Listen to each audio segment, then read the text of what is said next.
nalipay gid kita tanan diri sa studio kay sa atong first episode, kaupo nato no less than ang brain the man behind sa sini nga programa kag nga mayara kita sa sini nga programa. Subong ko pag nato ang aton palangga nga Mayor G.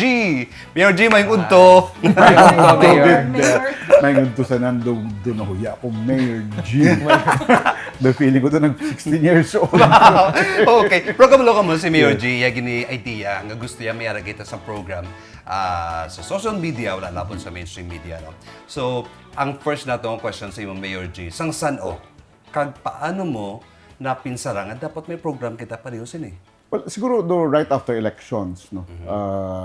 Sining ko ngati dapat kabalo ang pumuluyo sa Bacolod with what we are doing, what the government is doing para may ang information bala nga magalabot sa ila itsakto.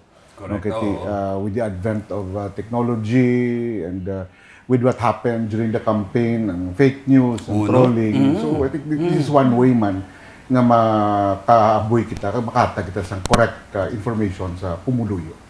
In your experience, Mayor, as a public servant, ano ka-importante nga maka-connect ikaw sa mga Bacolod doon? Connected. Connect. Ang importante gid siya kayo because the moment nga makakonect kita sa pumuluyo, maintindihan nila kung anong direksyon nga atong luyag imuon, no? Meaning ano ang ulubrahon, paano sila makabulig. Kag kung mahangpa nila ang nagakatabo, mas ga-cooperate ang pumuluyo sa mga ulubrahon sa syudad. Okay. Mayor, Yes. promise. Updan mo kami adlaw-adlaw. Adlaw-adlaw na ni. Adlaw-adlaw na Uy, ni. hindi mo. So kung saan kasi once a week Mayor, pwede kaya. Guro daw pwede. No. But kung masarangan, no, frequency, depende kung saan unigin ko kinanglan. Nagakamiss mo man eh. Daw ka namin. Kaya at the same time, gali. Di ba? Mga pumuluyo mo man ang ilang channel pa kadto sa imo kag sa city government. Yes. Okay, sa damo nato nga mga segments. Kabalo kami sa sako ni si Mayor, pero updan mo kami sa isa ka extra sample ni broadcaster ni Bala. Mayor. Yes. Medyo amutan ni Mayor. Okay. Pagambal serbisyo. Serbisyo, patrol. Okay. Liwat me. Serbisyo. Serbisyo. Patrol. Okay. After all, imo ni nga lang ibutang na ni Minil sa Hansang. Art. At serbisyo. Sige. Sige, Mayor, mag-inubra kami nga sample sa Sige, imo. sige. Extra, okay. Bangod wala nagatapos sa pagsarado sa opisina ang pag-alagad, updanay kita 24/7 diri sa Serbisyo Patrol!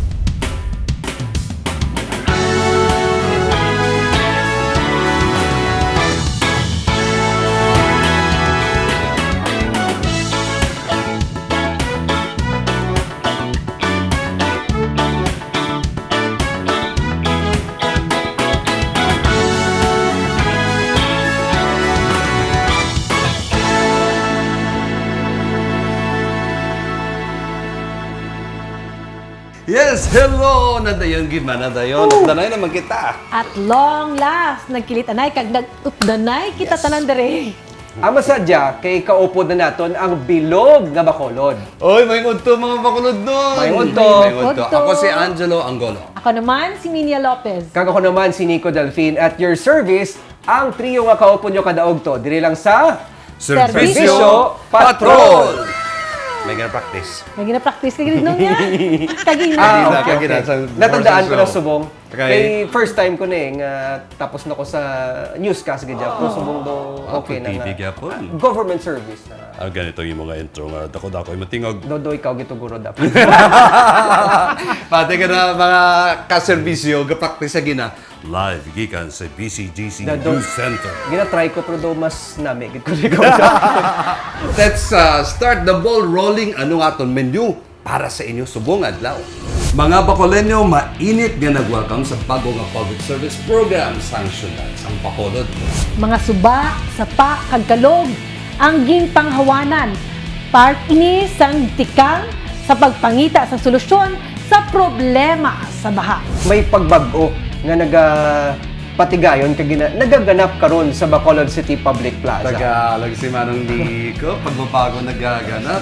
Halin sa plaza, sudlo nato ng isa ka CR nga daw, iya minyan sa hotel. Ang gobyerno wala nagasto. Isa bisan sige. Diin na ay han. Sa mga mahilig sa kakanin, amon kamo dalon. Sa mga baligyaan nga daw halos wala ka na pilian pa.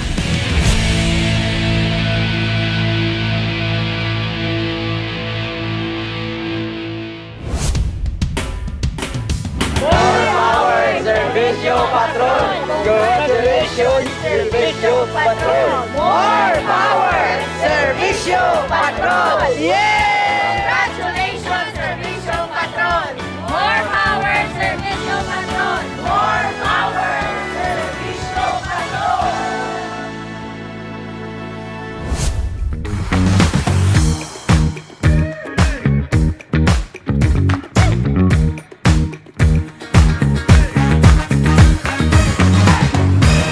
Pagpungko gid ni Mayor Greg bilang alkalde sa siyudad sa Bacolod, kabalo ka mo, ano ang iyaging tutukan gid? Problema sa baha. Adlaw-adlaw, may mga dredging kag clearing operations. Ang pamangkot naton subong, kag sa inyo man, ano na bala ang nalabutan sang sining nga mga tikang? Iyari ang report. Buhi gid galigyapo ng bayanihan spirit sa Bacolod, no? Nagsanib puwersa ang mga volunteers kag civic organizations nga nagupod sa Bacolod DRRMO, Benro, kag City Engineers Office. Hasta ang atong mga punong barangay ara, biliba. Sila tanan isa ang misyon, manghawan sa mga lagyan sa tubig, kag matagang solusyon ang isa kadako nga problema, ang problema sa baha. Kag eye-opener sa atong tanan ang ila na diskubrihan. Madlang people, nantawan nyo bala? Ining nagpunsok ang basura sa drainage system among ginatudlong nga isa sa mga rason nga ang nagbaha sa Banago, sining nagdigad lang. Sa unhan na sa Banago River, hindi man makailig sa maayong tubig kailan tawan nyo bala? Kadamo sa lutak nga nasupot, ini ang ginatawag na silt. Last pa, ang mga construction materials nga natipon. Ari pagid, ang mga dipa nga nagapugong gani hindi makailig ang tubig sa malapit nga floodway. Mismo ang mga pulis nato na ang nagpangutod kang naghawan. Ambot ko na notice nyo man, dirabla sa Circumferential Road sa Banago, ang basura nagatinumpok lang sa kalug. Gani ginhawanan. Barado gigali ang Banago River bangus ang silt. Bakho ang katapat. Gingkakas pati ang mga bato kag semento nga nagabalabag. Ang mga basura nga nagalinutaw ang ginpangsagyap tubtub nga malimkyuhan ang sapa. Kabalo si Mayor Greg Asadaya, hindi pinaka-solusyon sa problema sa baha ang massive clearing kag cleanup operation. Pero, dako ang mabulig sang bayanihan. Continuous operations, no? Kiti, for the meantime, mapa-improve lang ang flow sang tubig, but this is not the ultimate solution, no? Kiti, ang basura is gina-produce na every day. Meaning, until such time na each one of us will be responsible sa basura nga aton sini nga ginahimo or gina-produce every day, then that will be the time na mapa-PNP-yan ang pag-clog sa aton sini nga mga drainage diri sa Bacolod. Nalipay gid si Cap Arnel Baldo Benamin sa Manago sa iya nabatsagan nga suporta sang syudad kag sa mga volunteers. Pasalamat gid kami kay Mayor Tagrigi nga ang Barangay Banago ang mugid ang napilian niya nga unahon clearing bala ang amon mga suba ti ang Banago katsbisin nga daan sang tubig sang Bata, Mandalagan. Di ang akong pumuluyo lipay gid nga natulipangdan gid ang Barangay Banago ni Mayor Greg. Plus ba kita gamay? Antes pa ginimpiuhan ng Barangay Banago, gisuguran na ni Mayor G ang mga clearing operation sa Mambulo Creek nga nasakpan sa Barangay 2, 8 kag 10. Kabay pa, mahagan-hagan ang pagbaha sa downtown area. Imagine, sobra sa 29 tons ang basura kag silt ang nahakot halin sa sapa. Sa 3 days naman nga clearing kag cleanup operation sa Barangay Banago, 12 katonelada man lang sang basura kag silt ang nakuha. Terrible, daw pwede natabunan sa nahakot nga basura ang Mambulo Creek kag Banago River. Mga kaserbisyo, hindi na tabala manghaboy sa basura sa mga kalog, sapa kag suba. Kung anong pagpadangga mo kay loves o kon honey, tani, amo man na natong kapadangga ang atong palibot.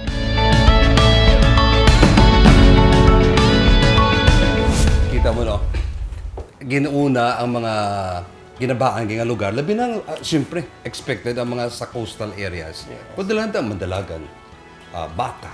Kaga mga subdivisions, nga malawig naman nga nag-problema sa baha. Pero anj kabalo kagid bala nga importante gid galing magbuligay ang tanan para masolusyonan ang problema. Doon na balaan ko ng ginatumbok ni Meniel, problema pagit sa basura. Yes. Diba ito nila ang ginapanghakot? Kung makita nyo lang sa Banago, sa Dalom to St. Drainage, Nalupad ka ta, garambol. nalupad ka Yes, garambol ang mga basura. As in, damo-damo. Ba, iya to sa Mambulok. Di ba Mambulok na may report ka to, the 40 Yes. tons? Ano lang Imagine. Mambulok, kag first day lang sa Banago, 40 tons ang nahakot nga basura. Kag may mga salesman, almost 2 truckloads ang nahakot sa aton nga city engineers, kag ang Benro nato. Naraman ng DRMO, kag of course ang DPWH. Ang clogging mo ginang nagaepekto sa pagbaha. Imagine, kung tanang na tao, nagka-cooperate, wala gahaboy sang basura sa hindi eksakto, Yeah. na paagi. Pero pila ka percent lang ang bilin sa atong problema sa pagbaha. Kaya bisan na mo nga mga efforts, importante gihapon ang disiplina. Kaya sila panila, ang basura nga ginahaboy naton, sigurado, balik gihapon sa aton.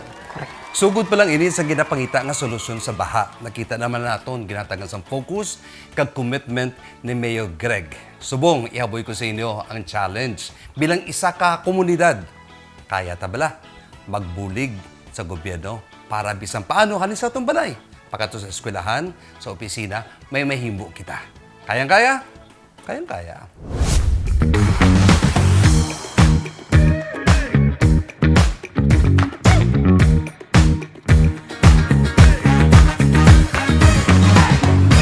May kanta ko sa inyo. Amo ning praktisan ko.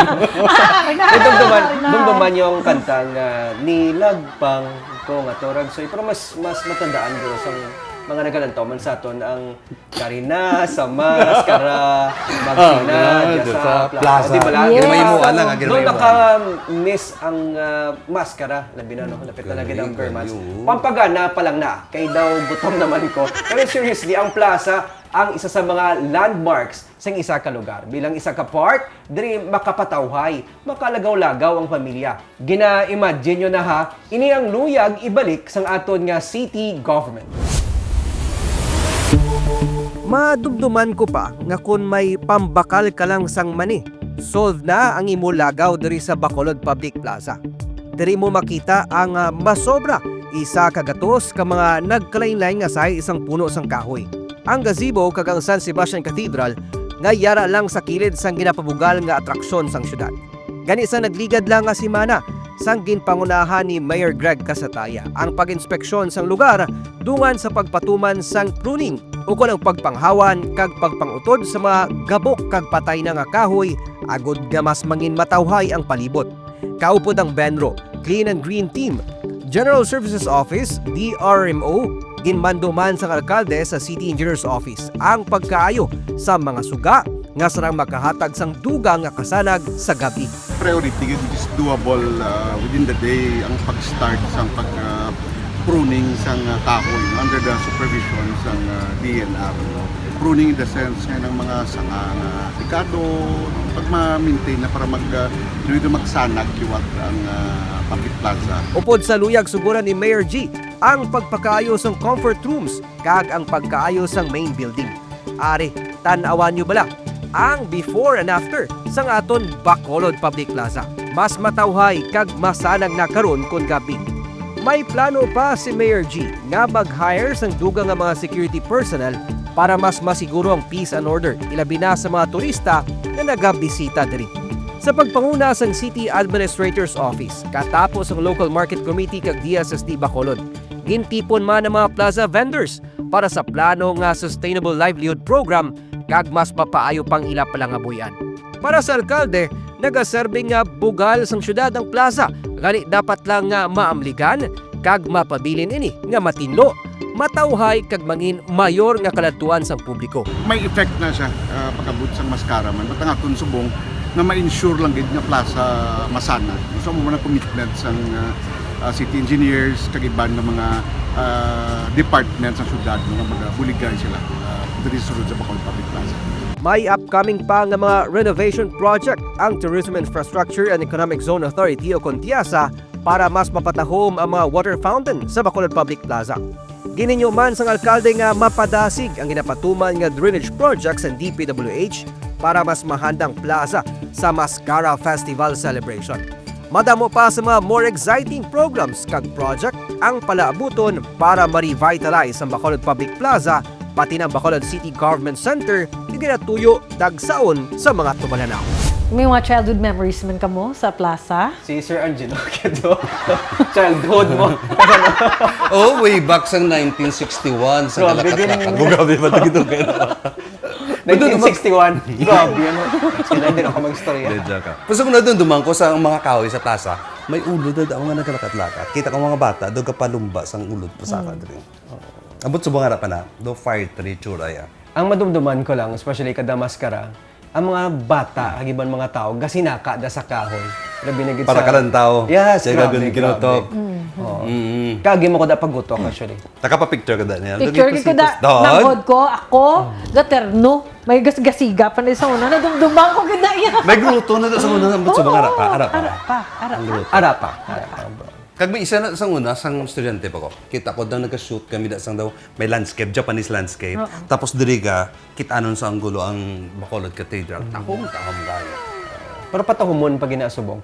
Kay may mga Oo, mga namin. plans underway na ang water fountain, butangan sang dugang duag colors through sa lights, may damo pang renovation, especially ang Lights, mga lightings, oo. Pero samtang wala pa na, ginsugura niya ni Mayor G ang improvement, especially para ma-revitalize ang aton nga public plaza, gin pangutod ang mga sanga nga daan nga nag-post na blasa danger sa mga nagakadto sa plaza. Naggulang na gid kayo. Yes, kag dapat Drainage naman problem. gid doon. Drainage problem. Fix man. Fix man. Kag ginahanda naman para sa natalana naton nga maskara. Isa diyan jak ko kay plano ni Mayor G ibalik ang street dance competition dira sa arena sa plaza. Kag kabay pa mahingagaw.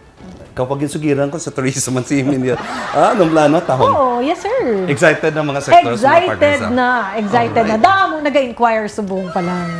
Kabalo ko damo sa inyo sang interested na gid kung saan maandar liwat ang fountain sa plaza.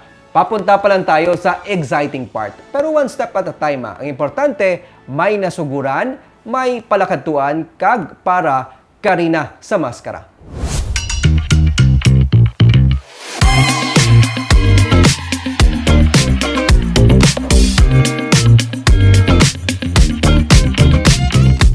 Diriya sa masunod naton nga report, malungo kagid. Abi mo ara ka lang sa hotel mo.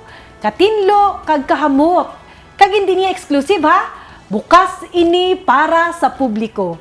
Wala niya sa maging gasto bisan 5 ang gobyerno. Mga kaserbisyo, kadto ka mo diri sa BCGC. Welcome to the Bacolod City Government Center Comfort Rooms.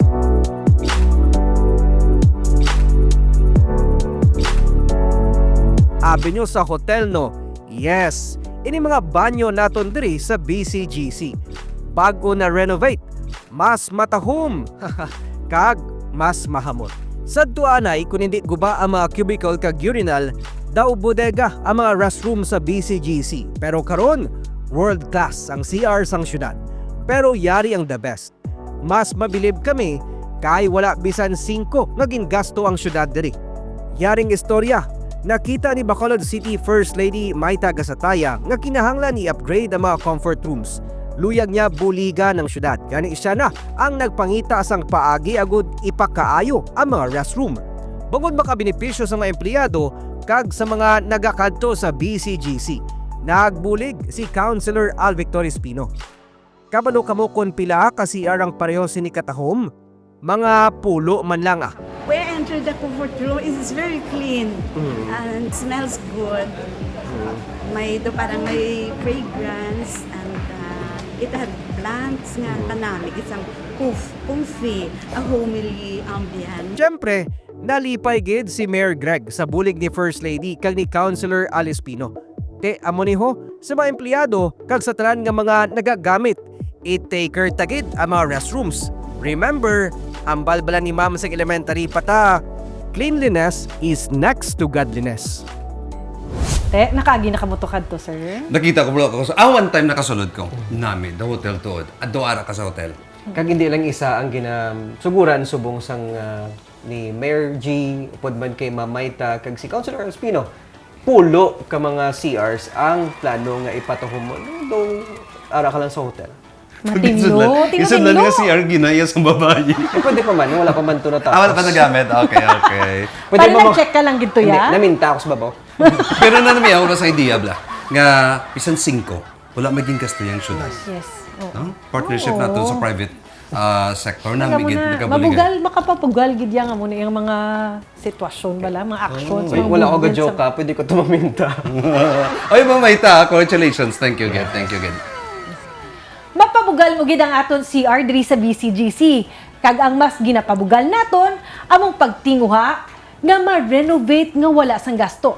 Shout out sa aton First Lady, Mamayta, sa taya saludo sa imo. Bakulod nun taya.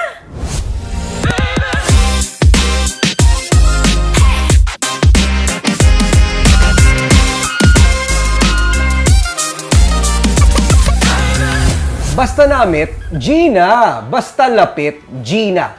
Pasyansya na sa mga wala pa na nakapanyaga, basi gutumon kamo sa masunod naton nga segment. Mga kaserbisyo, op dinyo ko sa Malakatiya sa Central Market. Makaon tato sa inyo paborito nga mga kakanin. Bacolod, Gina! Ang nag-aaso-aso, kag mahamot nga kape, sampat sa, actually damo papilian. Pero madamo siguro ang masabat. Kakanin! Dili sa City of Smiles, gapakadto ka pa lang, makayuhom ka na. Kag sigurado, present sila adlaw-adlaw diri sa Bacolod Central Market. Damo papilian. Ano gusto nyo? Baybayi, bitsukoy, butsikamote, empanada, maha blanca, suman nga tapul, valenciana, kalamayhati, butsi, lanson, bingka, lumpia, kutsinta, ibos, spaghetti, salad, ice cream. Ay, hindi nagali. Ang pagbaligya sang kakanin ang nagbuhi sa pamilya ni Nanay Lilibet. Sining nagligad nga 30 katuig. Pero ikaw ya, 30 years ka naman na di ka man. Oo, bata po. Dalaga, pakuha rin ako di. Alisa, pagpa-eskwila sa mga bata, asa nga, tanto namin yung ginakuha di. Hambal ni Nanay Lilibet, bangod nagmahal ang kalamay kag mga ingredients. Nagsaka gid man ang ila presyo, pero gamay lang. Para kay Nanay Lilibet, kag sa mga kaupod niya nga nagabaligya sang kakanin, hindi lang ininegosyo. Ining ila ginapalangga, kag ginapabugal, nga palangabuyan, nga paday ngamin kabahin, sang aton henerasyon, kag sang masunod. Ang nanamian ko bala sa sininga negosyo, no? Kaya ang ininga negosyo, ila nagidya palang buyan, gabulig sa pamilya, sa pag-eskwela sa mga pumuluyo, mga pamilya. So, Hindi mga na maisip ko ba tayo na pa-eskwela sa sininga, no? Oo, pila? Alay, 30 years. Kag hindi man lang sila siguro nagakita, ano, may mga gabulante man sa gina produkto Yes. na nagadala sa mga opisina, labot di gani guro sa aton. Kasi bla akong dahil na, ano, na miss ang, ano, sa kani. Ina blang daw, red, black, and orange, kamay lubis. Red. So that's what Sir, okay ka lang da, sir? May dala ka na bitso-bitso? Si Mera da, bitso-bitso. Kutsinta. Kutsinta? Uy, katilo ako. Namit sang kutsinta. Oh, per pack na sa kita nyo to kagina. Per pack to ginabaligya sa mo. Ha? First. Yeah, oo, may taglima. Tagpulo, may gagmay. Di para pa naman naman. Madag ko na. Nag-isa nakapak ng putos. Kutsinta, may red. Orange. Orange. Orange. Sorry, tawa lang mga Orange. Or basta namin mo guro, anami ako kapag ang pichi-pichi. Oh. Ano ko, sa Ako niya- pitse-pitse, be? Damo, may green, may orange, may yellow. May Depende. blue, may blue. Do rainbow, tapos may lubi-lubi na siya nga. Ako niya, perme ko ginayang ginadala sa ako ni mama, perme sa mga fresh lumpia. Wow. Pero Pero hindi hindi. ko kisa kung gusto mo mag-diet, fresh lumpia ka lang. Ay, sa gamay ko, nadunduan ko pa na may do taga sila, italisay. Naglang ginabutan rin. Damo ni Semi na dumduman. Mga 1956. Oh. Hindi, joke lang. Joke lang. May na-miss ko nga isang butong-butong. Tani next naman mo naman. Ay, nangga unat-una. Oo. Wala na Hindi na, naisubo. ang butong-butong niya. Hindi ka unat Tig-an ang butong-butong niya. Gani-gani. Laingat yun, or age. Ano, paano sa Nel? Doon ginaputo sa plastic, tapos buksan mo sa, magkaon ka, magkaunat-unat naman ako. Kata na sa nga dogin process. Tig-an ha, Nang butong-butong. Amo man ako. Ate, meron doon kalayo, naging sa ako. Pero shout out sa ato ng mga vendors Gabi ko sa ano lang, sa years lang. Sa pagkaon, may gap na gano'n. Nanamian ko sa isang part sang aton nga interview sa ila nga kapalangga gid sa inila sang industriya sang kakanin o kon mga local delicacies. Napag-graduate gani nila ang ilang mga kabataan bangod sini nga palangabuhian. Gani mga kaserbisyo, next time magbakal kamo sa ilang nga linuto. Saburon nyo gid ang katamis sa ilang nga Wow. pagpalangga. Love you mga kakanin vendors! Yeti! And there you go, kopo namon sa atong pinaka-unang nga episode. Kada panagan nyo, upo nyo na kami. Mga kaserbisyo, it's a date. Pagpataklas 12, yari na kami. Kalipay namon nga magpangalagad sa inyo. Bacolod, stronger together, diri sa Serbisyo Patrol!